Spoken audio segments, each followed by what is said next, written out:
I used to see grief as an enemy, a dark depression, a place I believed I could never rise from. But as I aged with it, as I lived alongside it, I began to understand something deeper. Grief is not the opposite of love. Grief is love. Eternal, persistent, unwilling to disappear just because the person is gone. Grief is the tears of love, the crying of a heart once full, now struggling to hold what it has lost. We grieve because we love, and in that grief, we discover that love can grow if we allow it, if we can accept the pain that comes with it. Grief is not a single feeling, it's a landscape. It's the terrain we enter when love has changed form. Grief is the mind trying to understand what the heart already knows, that something precious is gone, and yet somehow still present. It is the ache of memory, the shock of absence, the longing for what was, and the quiet, stubborn truth that love does not end. Grief is not a failure to move on. It is the way love continues. It is the way that our hearts insist the connection mattered. As grief researcher Pauline Boss reminds us, loss is often ambiguous, not clean, not simple, not something we just get over. Instead, we learn to live with it, to carry it, and in that carrying, love stretches and grows. In my last sermon on grief 3 years ago, I spoke about how loss reshapes us, how it carves out new spaces inside us that we never asked for. But what I've learned since then is this: those spaces are not empty. They are the places where love settles, when it no longer has a body to hold. Grief is not just the shadow of love. It is love continuing its work. It is love insisting on being remembered, being honored, being lived forward. Love does not end when a life ends. Love becomes the thread that ties us to what was and then the force that pulls us towards what can still be. I am 25 years old, and this year marks a series of anniversaries I never asked for. 8 years since my mom died, 5 years since my grandmother died, 4 years since my close friend died, and 3 years since my grandfather died. So many crying hearts, so many mornings waking up and choosing, again, not to shut down, not to turn away, but to step towards the chasm of love instead of the darkness of despair. And in all of this, I've learned to see love everywhere. I see it in hands held. I see it in the free hugs at Pride. I see it in the way strangers soften when they witness someone else's pain. There is love when we look up. The problem is that so often, in our grief, we look down. We fold inwards. We doom scroll. We numb ourselves because the world feels too sharp to touch. But there is still so much beauty out there. Beauty that grief can make harder to see, but also more precious when we do. I may only be 25, but life has taught me what it means to love and choose to love again, even when it hurts, even when it wounds, because I refuse to let pain decide the shape of my heart. Grief affirms love because it confirms that love was real. And so I am grateful for the grief I carry. It is the testament to how deeply I have loved and how wide I have opened my heart. Grief is not clinging to what is gone. Sometimes grief is a fear mechanism begging us not to forget, and we don't. We can't. Even when we try to drown it out, even when we numb ourselves, the love remains.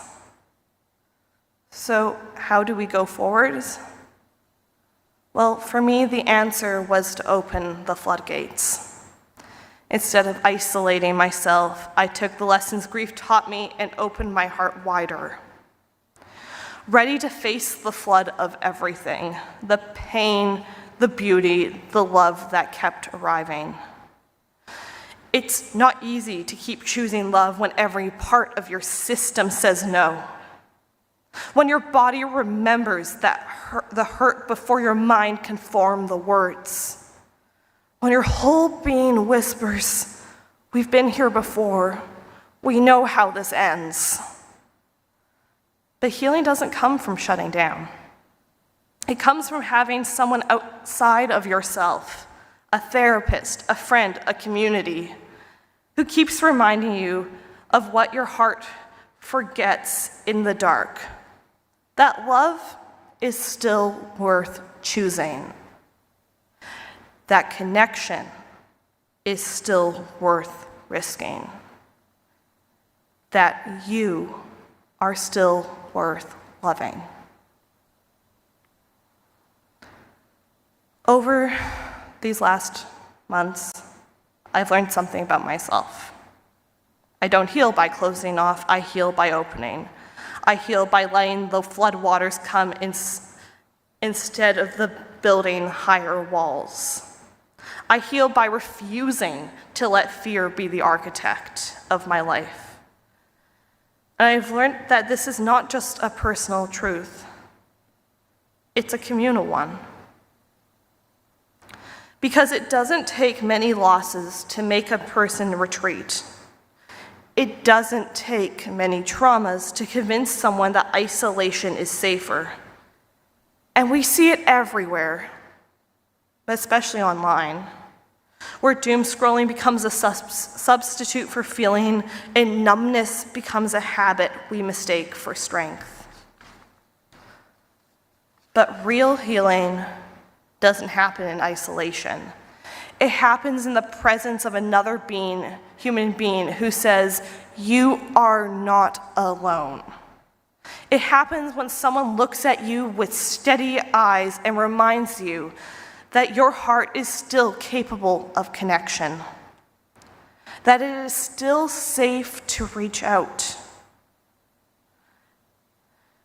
and it is still safe to love. And if sharing this today can help even one of you loosen the grip of fear, even just a little, then that is the work of community. That is the work of love. I hope I can be that voice for you today. A stranger maybe, but a stranger who believes in the worth of your heart, in the possibility of your healing, in your right to reconnect to the world outside your grief. Because the truth is, we heal together. We remember together. We carry the weight together, and we choose love. Not because it's easy, not because it's painless, but because it's the only thing that makes the weight worth carrying. And now I want to return to the reading. That reading was the song I wrote when I was 16. I wrote it not from my own life, but from the imagined life of an aging couple. Two people who had spent decades together, now standing at the edge of their twilight years, wondering what time would take from them and what love would allow them to keep. The song begins with a plea to wake and walk along the ocean sky, an image of two people holding hands at the horizon, still dreaming together, even as their time presses in. I imagined them walking slowly. I imagined them asking themselves, how much time do we have left? How much love can we still give? I wrote about the yearning to speak the words that have yet to be said, sensing then that love is full of unfinished sentences.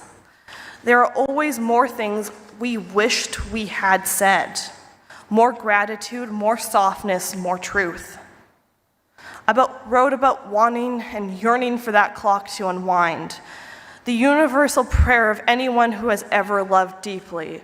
Just one more morning, one more shared cup of tea, one more day where the world feels familiar because the person beside you is still there. And then there is a line that followed me into adulthood. If I could speak no more, would you still be here? At 16, I thought that I was writing about fear. Now I realize I was writing about devotion. The question at the heart of every long love. Will you stay when my memory falters? Will you stay when my body weakens? Will you stay when time takes from me the things that once made me who I was and made me easy to love? The song goes on to say, our time has come. Many of our friends have passed. And I didn't know then how true that would become in my own life. I didn't know that by 25 I would already understood what it meant to lose people so soon, to watch generations fade, to feel the weight of time pressing forward whether we are ready or not. But here is what I understand now. That song, it was never about death. It was about endurance. It was about the kind of love that asks, what will we do with the time we have left? How will we show up for each other before the clock runs out? And that is the heart of grief. Not the loss itself, but the love that dared to exist in the face of time. The love that stayed, the love that mattered.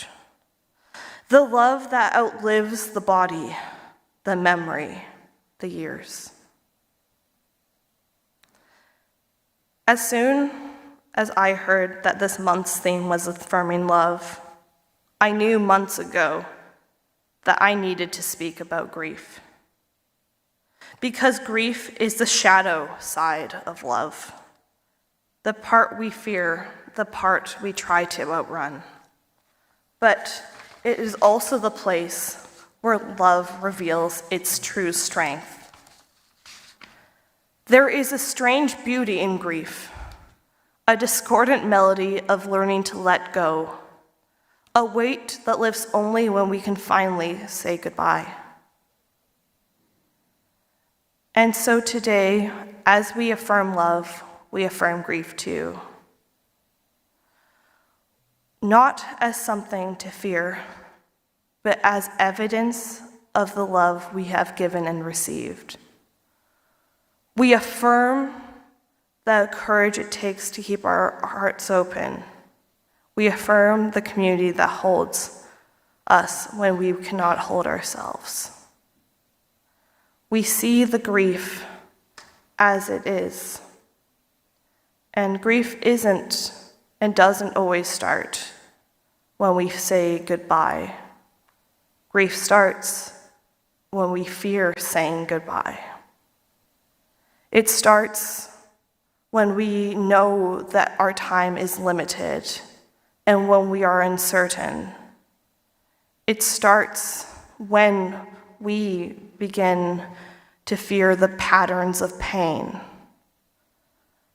But it is also something we can learn to trust and accept as a process within ourselves.